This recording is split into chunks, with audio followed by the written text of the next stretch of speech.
এই শহরে অনেক বছর ধরে দুই বড় শক্তির যুদ্ধ চালাচ্ছে।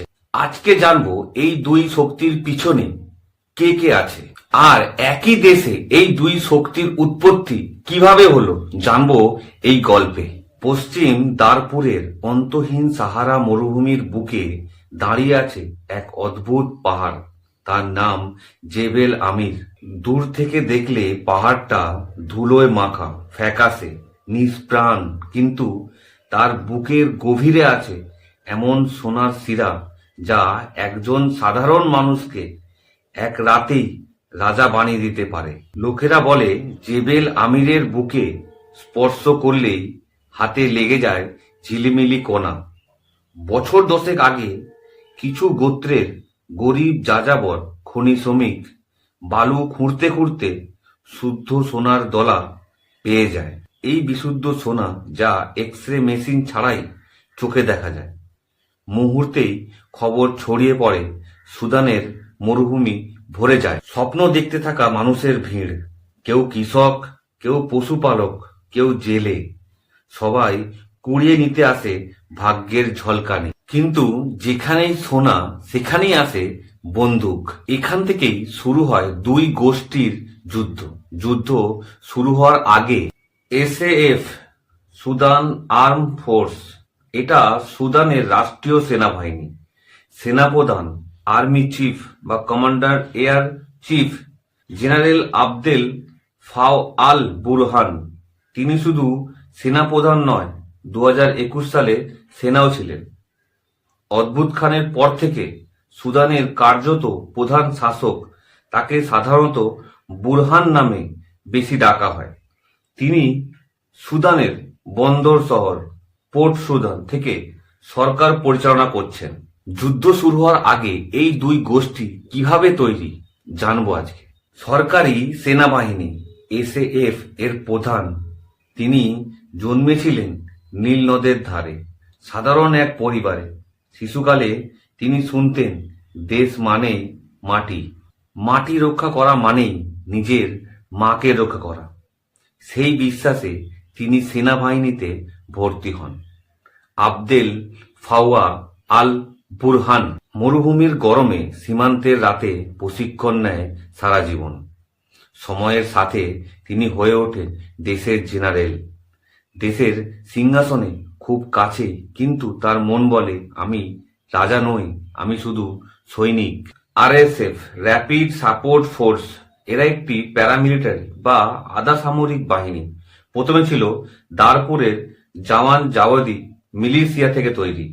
আরএসএফ এর সেনাপ্রধান মোহাম্মদ হামদান দাগলো, ডাকনাম হেমেদতি, তিনি সরাসরি বুরহানের বিরোধী। আরএসএফ মূলত রাজধানী খাতুন ও দারপুর অঞ্চলের শক্তিশালী। ওই দেশেই আরেকটা শক্তির উৎপত্তি হলো। মোহাম্মদ হামদান দাগলো হেমেদতি আরএসএফ এর প্রধান। এর জীবন কাহিনী সম্পূর্ণ উল্টো। তিনি এসেছেন দারফারের মরুভূমি বেদুইন পশুপালক পরিবার থেকে। তার শৈশব ছিল চুরি হওয়া উট, পানীয় কূপ নিয়ে ঝগড়া, গোত্রের লড়াই, স্কুল না যাওয়া, লেখাপড়া না করা। জীবন তাকে শিখিয়েছে বাঁচতে চাইলে শক্তিশালী হতে হবে। সে বুঝে গেল সোনা থাকলে আমাকে কেউ অবহেলা করতে পারবে না, আমার গোত্রকে কেউ ছোট বলবে না। সোনার টাকা দিয়ে সে বন্দুক কিনল, বন্দুক দিয়ে সে মানুষ কিনল, মানুষ দিয়ে সে বাহিনী গড়ল। এভাবেই জন্ম নিল আরএসএফ এর। এই দুই শক্তি কিভাবে এসেছে এটা আমরা বুঝতে পারলাম, কিন্তু এই দুই শক্তির যুদ্ধ একই দেশে কেন হচ্ছে, আর এর পিছনে কোন কোন দেশ সাহায্য করছে জানবো আজকে। এই যুদ্ধের পিছনে লুকিয়ে আছে সোনার খনি। একজন সেনাবাহিনীর নিয়মে বড় হওয়া সৈনিক, অন্যজন মরুভূমির ধুলোর ভিতর থেকে উঠে আসা সিংহ। দুজন একই টেবিলে বসে সরকার চালাচ্ছিল, কিন্তু টেবিলটা ছিল মাইন বসানো। একদিকে বুরহান আর একদিকে হেমদতি। বুরহান, তার কাছে ছিল রাষ্ট্রীয় ক্ষমতা, হেমদতি এর কাছে ছিল সেনার পাহাড়। বুরহান, সে ছিল রাষ্ট্রীয় সৈনিক। হেমেদতি সে ছিল মরুভূমির রাজা। বুরহান সে চেয়েছিল নিয়ম, কিন্তু হেমেদতি সে চেয়েছিল উৎখান।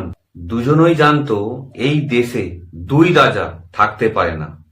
যে সোনা পাহাড়ে মানুষের ভাগ্য বদলাতে পারে, সেই সোনা দখল করতে দুই সেনাপক্ষই দেশটাই ভেঙে ফেলে দিচ্ছে। সুদান আফ্রিকায় তৃতীয় বৃহত্তম সোনা উৎপাদনকারী দেশ।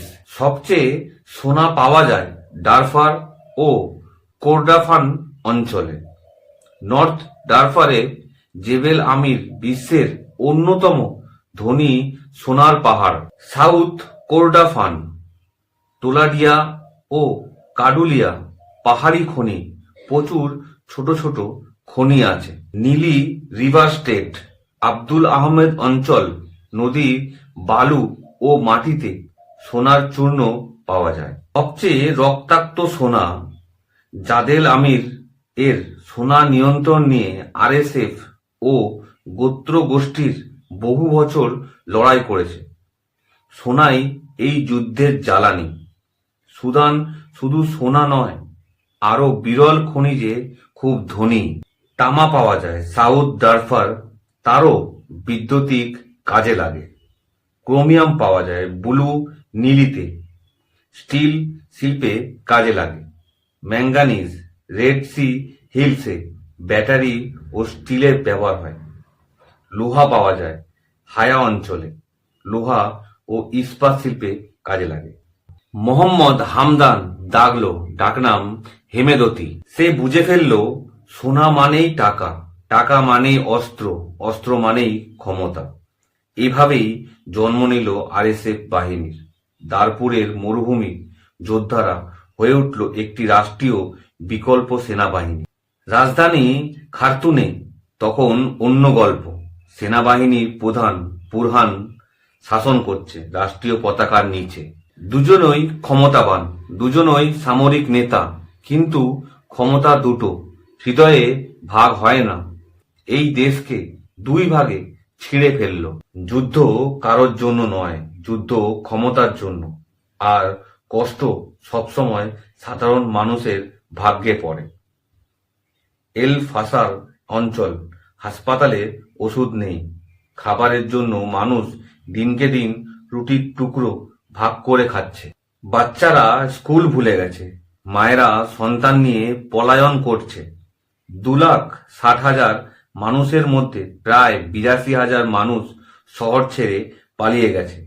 রাতে শহর আকাশে ধূসর হয়ে হাঁকে, কারণ বাড়িঘর পোড়ার ধোঁয়া থামে না।